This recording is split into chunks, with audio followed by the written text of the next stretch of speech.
Alors, bienvenue dans cette vidéo sur la pente et la règle d'une équation de premier degré. Alors, on va travailler donc sur la forme canonique de l'équation d'une droite qui est y est égal à ax plus b. Donc, c'est le classique. Le y étant isolé. Le coefficient, le a devant le x, c'est la pente de la droite. Donc, ça ici, ce que tu vois, le a, ça se trouve à être la pente ou le taux de variation. Et le paramètre b, c'est l'ordonnée à l'origine. Quand je parle de l'ordonnée à l'origine, qu'est-ce que c'est? Ben, en fait, c'est l'endroit où la droite coupe l'axe des ordonnées. Fait que si je fais un petit plan cartésien comme je suis en train de dessiner ici, présentement, si je trace une droite à l'intérieur, l'ordonnée à l'origine, ça va se trouver à être ce point-là, ici. Donc, le gros point vert que j'ai fait. La pente, ou le taux de variation, c'est un nombre qui caractérise l'inclinaison. Alors, tu peux avoir deux types d'inclinaison. Une inclinaison négative, tu vas avoir une pente négative, ou une inclinaison positive avec une pente positive. Donc, quand c'est positif, ça veut dire que le A est positif. Quand c'est négatif, le A va être un nombre négatif. On peut la calculer, cette pente-là, qui passe par deux points, avec une formule qui se trouve à être y2 moins y1, la réponse, divisé par x2 moins x1. Parfois, tu vas voir aussi la différence des y divisé par la différence des x. Donc, on appelle ça la différence, c'est le delta. Le delta veut dire fait l'écart des y divisé par fait l'écart des x. Pour trouver la règle, en fait, qu'est-ce qu'on fait? On trouve la pente, première étape. On trouve le paramètre b en remplaçant x et y par un point que tu connais déjà dans la droite.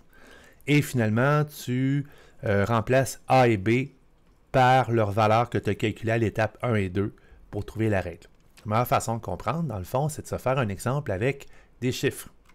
Alors, premier exemple, on dit trouve l'équation de la droite qui passe par les deux points suivants. Alors, la première étape, c'est tout simplement d'identifier nos points. Alors, le point P1, je vais l'appeler le point X1, Y1. Le point P2, je vais l'appeler le point X2, Y2. Et là, je vais prendre ma première étape qui se trouve à être la formule de la pente. Alors, la formule de la pente, c'est y2 moins y1. Alors, dans ce cas-là, moins 7 moins 8 divisé par x2 moins x1. Alors, moins 6 moins 4.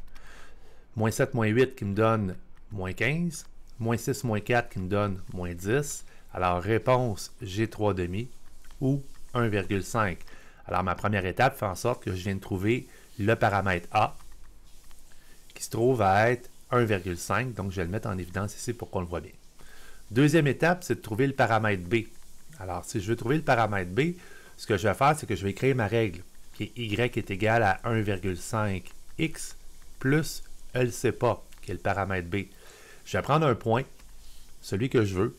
Donc, ici, je pourrais prendre le point 4,8 et je vais remplacer le x par 4, le y par 8, afin d'isoler le b.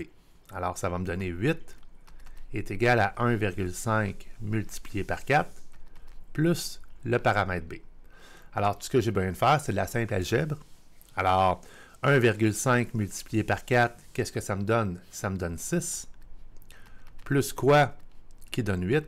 Alors ici, je peux faire la balance. Donc, je vais faire moins 6 de chaque côté. 8 moins 6 qui donne 2. Alors, mon paramètre b, c'est 2. Alors, j'ai trouvé le paramètre A, j'ai trouvé le paramètre B. Je passe à l'étape numéro 3 qui est, dans le fond, qui est de tout simplement prendre le A et le B que j'ai trouvé et les mettre dans l'équation. Alors, je vais avoir y est égal à 1,5x plus 2. Je peux avoir une quatrième étape qui est l'étape de la validation, qui est une étape qui te permet de savoir si tu as bel et bien compris, en fait, si tu as bel et bien la bonne solution. Comment on fait ça? Ben, on remplace, on prend l'autre point et on remplace le x puis le y ici par la valeur de l'autre point. Donc, en réalité, je vais me ramasser avec moins 7 est égal à 1,5 multiplié par moins 6 plus 2. Est-ce que c'est vrai? Est-ce que c'est la bonne réponse? Est-ce que moins 7 est égal à ce produit-là, donc 1,5 fois moins 6 qui donne moins 9 plus 2? Bien, moins 9 plus 2, ça donne effectivement moins 7, et moins 7 est égal à moins 7, donc je viens de valider. Fait que, la règle finale, ce que je voulais avoir, c'est ça ici. Y est égal à 1,5x plus 2, ou tu peux écrire Y est égal à 3 demi-x plus 2. Donc, on va faire un autre exemple qui dit trouve l'équation de la droite suivante. Donc, trouve l'équation de la droite suivante, c'est un peu la même affaire. La seule différence, c'est qu'on ne connaît pas nos points. On peut les repérer sur le plan cartésien. Alors, je vois ici le point A qui a l'air à être à moins 20,40. Donc, je peux écrire ici moins 20,40. Et j'ai un point B qui semble être à 20,60. Donc, je peux nommer mes points. X1, Y1, X2, Y2. Alors, je vais faire mes étapes. Donc, la première étape, c'est de trouver la pente.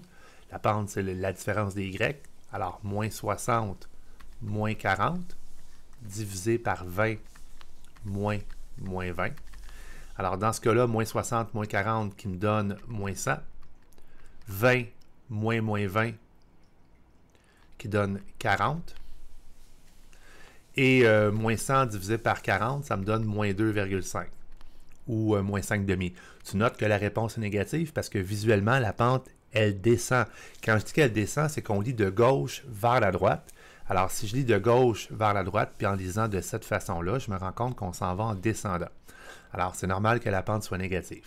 Visuellement, on peut déjà apercevoir qu'on va avoir un ordonnée à l'origine ici à moins 10. On va quand même le calculer parce que c'est peut-être moins 11, c'est peut-être moins 9, on ne le sait pas. Alors, c'est ma deuxième étape. Je vais écrire mon équation qui est Y est égal à moins 2,5x plus B. Je vais remplacer le X et le Y par un des points que je veux. Donc, dans ce cas-là, je vais prendre moins 20 et 40. J'aurais pu prendre l'autre, ça ne change rien. Alors, ça me donne 40 est égal à moins 2,5 multiplié par moins 20 plus B. Et là, tout ce que j'ai besoin de faire, dans le fond, c'est d'isoler le paramètre B. Alors, 40 est égal à moins 2,5 fois moins 20 qui devrait me donner 50. Plus le paramètre B, j'envoie le 50 de l'autre côté en faisant moins 50 de chaque côté. Ce qui va me donner moins 10 est égal à B. Donc, mon équation finale, ça se trouve à être Y est égal à moins 2,5x moins 10. On avait prédit dans le fond le moins 10. Je peux refaire l'étape numéro 4 qui est la validation. Je ne la ferai pas parce que je suis certain déjà de ma réponse. La troisième question, on dit une droite a pour équation Y est égal à 9x moins 45. Complète les coordonnées des points suivants, sachant qu'ils passent tous par cette droite. Donc, à l'aide d'une calculatrice, ça va peut-être m'aider un peu de pouvoir faire ce problème-là. Donc, dans le fond, c'est plug les chiffres dans la formule et calcule. Ici, on connaît le X. Alors, trouve le Y. C'est ça que ça veut dire ici pour le numéro 3A. Donc, si j'ai 9 multiplié par 11, moins 45, alors 9 fois 11, 99, moins 45, ce qui me donne 54. Ici, le X vaut moins 8, donc je vais avoir 9 multiplié par moins 8, moins 45.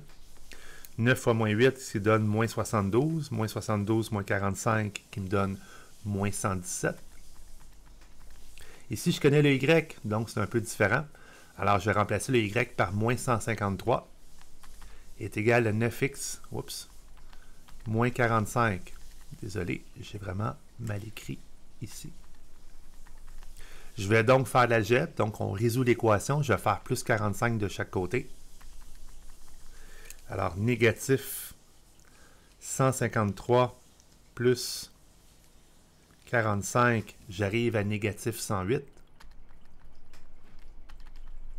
Et là, je peux diviser par 9 de chaque côté, ce qui va faire en sorte que le X va être égal à moins 12. Puis là, on pourrait même valider que 9 fois moins 12, moins 45 donne effectivement moins 153. Ici, le Y vaut 405. Alors, 405 est égal à 9x moins 45. Je fais la même chose, donc plus 45 de chaque côté. Alors, ça va me donner 450 est égal à 9x. On divise par 9 de chaque côté. Alors, 450 divisé par 9, qui me donne 50. Oups, désolé pour la barre ici. Un petit bug. Alors, ça complète la série d'exercices pour la première partie de cette vidéo. Je vais faire une deuxième partie de la suite de cette vidéo-là avec d'autres exercices, surtout encore une fois sur la droite. Merci et à une prochaine fois.